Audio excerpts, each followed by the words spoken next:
আল্লাহর কাছে হেদায়েত চাইতে হয়, বাপ আল্লাহর কাছে চাইতে হয়, সিরাতে মুস্তাকিম চাইতে হয়, ইহদিনাস সিরাতাল মুস্তাকিম।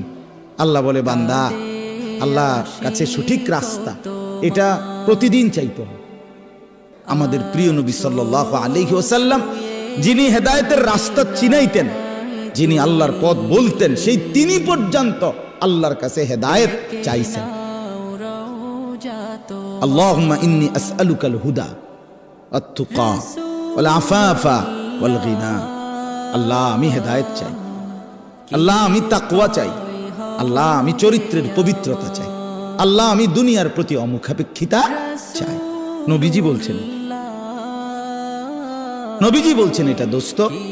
আল্লাহ রাসূল হেদায়েত চাইতেন, আল্লাহুম্মা আলহিমনি রুশদি ওয়া আইযনি মিন শাররি নাফসি।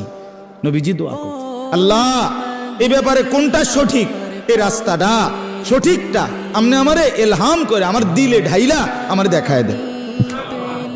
আইযনি মিন শাররি নাফসি, আল্লাহ আমার নফসের ধোঁকা, নফসের ক্ষতিকর মনের চাহিদা থেকে আমাকে হেফাজত কর।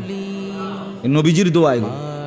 আল্লাহুম্মা আতি নাফসি তাকওয়াহা ওয়া যাক্কিহা। আল্লাহ আপনি আমার দিলের মধ্যে তাকওয়া দেন, আল্লাহ আপনি আমার দিল বিশুদ্ধ পবিত্র করে দেন।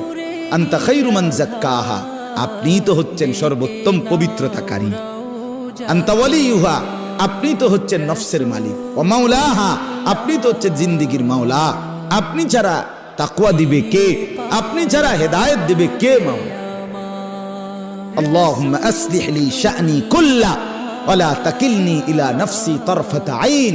রাসূলের দোয়া, আল্লাহ আপনি আমার জিন্দেগিটা ঠিক করে দেন, আমার রাত ঠিক করে দেন, আমার দিন ঠিক করে দেন, আমার নামাজ ঠিক করে দেন, আমার ওযু ঠিক করে দেন, আমার হাসি ঠিক করে দেন, আমার কান্না ঠিক করে দেন, আমার দুপুর ঠিক করে দেন, আমার স্ত্রী সন্তানের সাথে সম্পর্ক ঠিক করে দেন, আমার মনিবের সাথে সম্পর্ক ঠিক করে দেন, আমার কবর ঠিক করে দেন, আমার আখিরাত ঠিক করে দেন, আমার বাজার ব্যবসা আয় উপার্জন ঠিক করে দেন। আল্লাহ সব ঠিক করে দেন, আমারে আমার মনের চাহিদার উপরে এক সেকেন্ডের জন্য, এক পলকের জন্য থাকতে দিয়েন না।